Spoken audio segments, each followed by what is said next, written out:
So Speedsters, in today's video we're going to be going over what was the big issue with The Flash Season 5's main villain, Cicada. Like, what were those reasons and why did they affect fans so much in terms of enjoying this season's main villain? So let's get into this.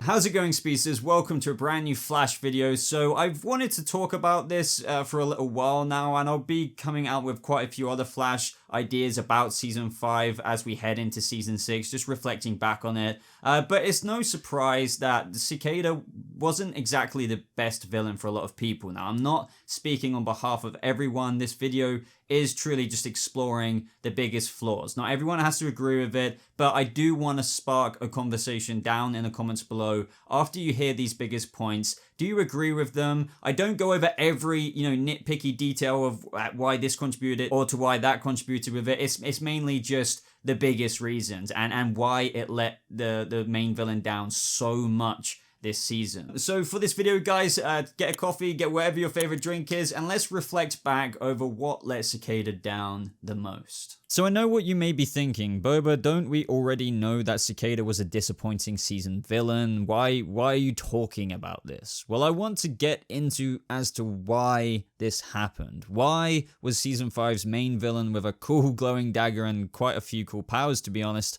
such a disappointment to the majority of the fan base, which ultimately contributed to a lackluster season? Now, I do want to first say that, of course, a season is held up by multiple pillars, and if one crumbles, that doesn't then necessarily make all of the other pillars collapse or make it solely responsible for the season itself facing criticism. Of course not. I just want to get that clear. There were other issues that were involved, for example, time travel, and I think that, as we know from the past, when The Flash involves time travel, it usually does come with the price of various plot holes, despite how much I loved the premise of this season with the Flash's daughter coming back from the future to spend time with her father she never grew up with. This video isn't a season overview of the various criticisms and issues that affected The Flash Season 5 as a whole. Today we're going over specifically and talking about why this Season 5 villain Cicada was such a flop to a lot of fans and how he and she contributed to the issues for fans with this season. But I will probably go over other issues the Flash came up against this season in another video. Now, to start this off, I feel like I should go over the positives of Cicada, or at least what I felt to begin with, which didn't really hold any red flags at all. Going into Season 5, we knew we were getting a non-speedster villain, and at this time we didn't know what was ahead of us with all of Cicada's blatant downfalls, which we'll eventually get into some of the main ones in this video, of course. So there was, all the potential in the world ahead to make a badass villain, which I thought was totally possible given the less forced comedic tone, which I just didn't vibe with in Season 4, with Season 5 going back to the usualish tone of Season 1 and 2, mixed in, with a new cool looking non-speedster villain with a dagger who could quite literally take away powers at any moment and seemed in Season 5's infancy impossible to defeat. But oh, how I was unfortunately let down. And just to give a bit of background context, I'm definitely not one of those fans who protest to the show that non-speedster villains do not work on The Flash, because I truly believe that they do and they can. For example, we had Clifford DeVoe, aka The Thinker, who I really thought was a decent non-speedster villain. Now, back up a second to those who do not like Season 4 in any respects, including DeVoe. As for Season 4 itself, it fell short for me in my opinion in terms of the tone, as I briefly just mentioned a second ago. And in reference to The Thinker, it fell a little bit short around the body swapping part stage of the season. But other than that, going into Season 5, despite what I felt about Season 4, having another non-speedster villain didn't really leave me feeling apprehensive for Season 5 at all, because I felt like The Thinker, for the most part, didn't nearly have as many issues as what we came to learn about with Cicada. Cicada. So Cicada arrived very quickly in the season, and some fans felt like he had too much of a display of power very early on. You know, he took away Team Flash's powers, but for me, I didn't mind this at all. It was more or less a strong opener, and it gave me, as an audience member, the feeling of how the hell are Team Flash going to be able to defeat this guy, and I left those very early episodes with, you know, more or less a good impression.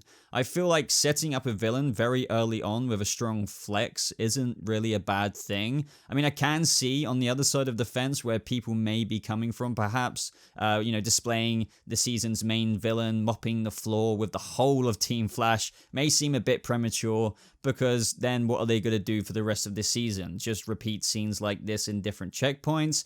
But for me, it didn't really bother me. I just felt like I'd rather have this than a villain be introduced as to be inferior to the team they go up against. That just wouldn't really make sense. But as the episodes unfolded, we saw bit by bit the failings of the season's main villain. One of, and if not the biggest being, and yes, you probably guessed it, Cicada's dagger. Now, also, I just want to point out I'm not going into super Speed Force analytical mode and going over every single issue to the last detail, where things just didn't add up in every episode, or that episode, or this episode, because I just feel like with how apparent this issue was, I don't even need to do that and nitpick the living hell out of this, because 98.5% of you probably know precisely what I mean before I even, you know, go into what I'm about to say. And just while we're on the subject, I totally get where some fans like this come from with the approach of, you know, why not just sit back and enjoy the show for what it is? Well, in reply to that specifically, you can do that.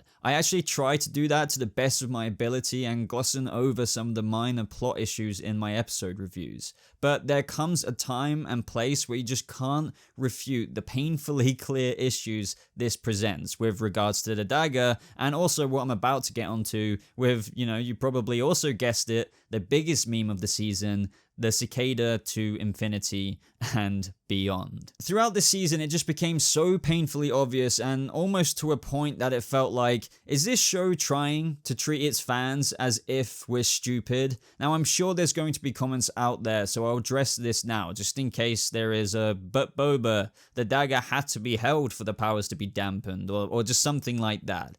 Well, first of all, no, it didn't. There were contradictions after contradictions with the dagger's logic, where sometimes, I mean in fact many times, it was even right next to the heroes and it didn't dampen their powers there and then because, well hey, that would have killed them supposed if, you know, the dagger hit them. When at other times in the air, for example, it did dampen them. And this is what I mean. Let's change the rules of the main villain's biggest weapon, because why? It serves the plot at this moment in time. And this just really is not a good thing, guys, because it just makes things very inconsistent, and to be honest, just confuses the hell out of the fandom and sparks debate throughout the season, because they just go to and fro with how things exactly work, which just damages the plot. Then, as I teased a second ago, there's no doubt that you all know about the season's biggest meme with Cicada just escaping whenever it served the plot. Now, sure, I know some of you who might want to defend this might say, but Boba,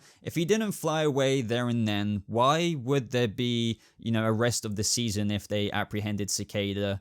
Well, my answer to that is just write something better. I have quite frankly lost count of the amount of times Cicada flew away, and to be honest with all of you, I'm scared to even look up on YouTube or something like that to see if anyone has done a Cicada flying away montage, just because of how embarrassing it would be to watch, and not for me, but for the show.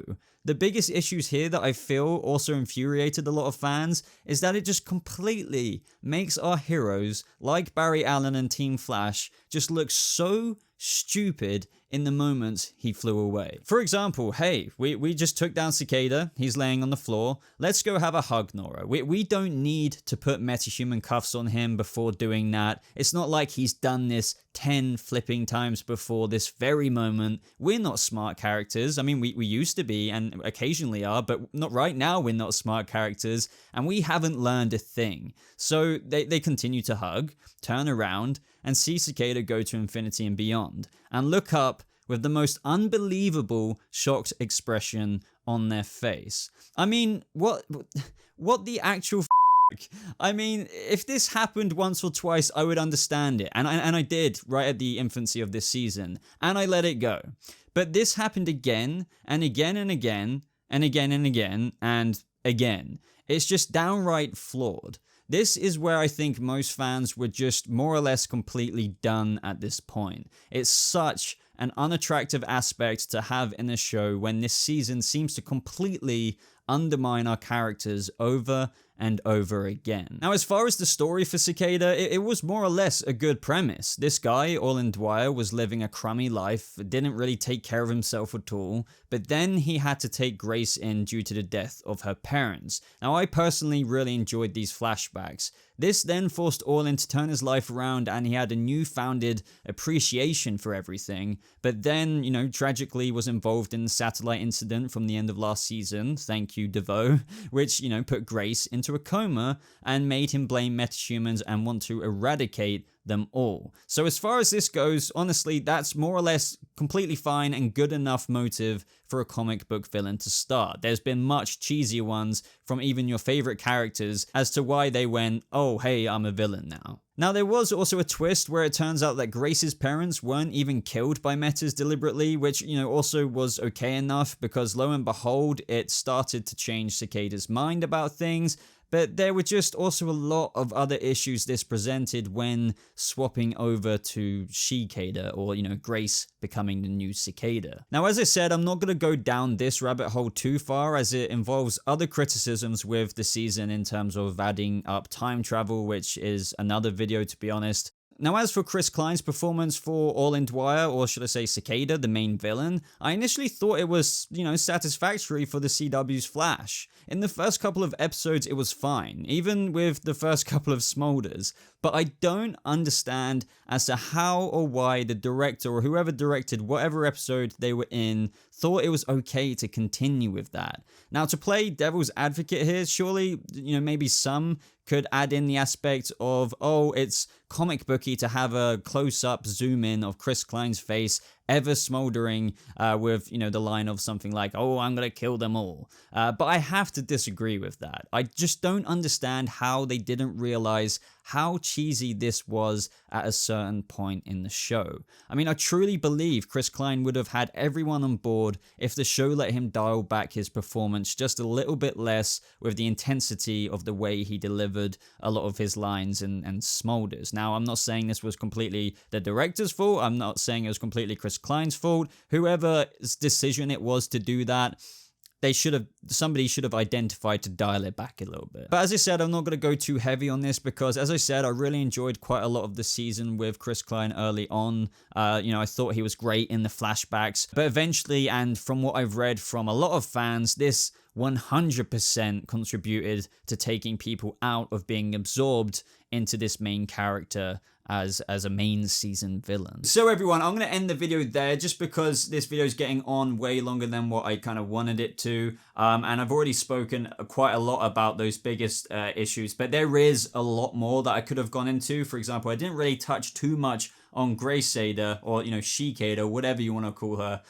Because, you know, I feel like when it came to her, sure, there was a lot of story element involved with her and Nora in the Mindscape and her continuing the mission that her uncle set out to do. But I feel like she didn't have as much, you know, lines or substance to her as Orlin Dwyer did. But I did still want to include, for example, when she killed like Orlin and those moments onwards. But I think you get the main gist because those issues that were present with the dagger and the time travel-y aspects to it and the continuity and just, you know, sacrificing things for plot, you know, contradicting and whatnot, were completely present with her as well. So I didn't feel like repeating myself when it came to just because Cicada changed from a man to a woman. But guys, ultimately, I would love to know what you thought about all of the points. As I said, there is a lot more. I could have spoke forever about this, but I kind of wanted to keep it somewhat concise to just the dagger and the freaking flying away. I mean, don't remind me, I don't want to talk about that anymore. But if you guys did enjoy this video, I'd really appreciate it if you did leave a thumbs up on it. I know this was, you know, some people say, oh, you know, it's too negative or whatever, but like, I love this show. And ultimately, I made this video because they can do better. They can do so much better, and that's the purpose of this. I'm a passionate fan. I feel like the points I came across in this video weren't hateful.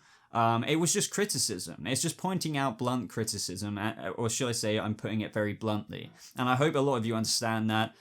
This doesn't mean I hate the Flash now or anything like that. It's just me speaking the truth. And, you know, if I guess this never happened, and I'm not saying the Flash writers or anything watch my videos, I'm just saying if fans didn't get like this, then things might not ever change.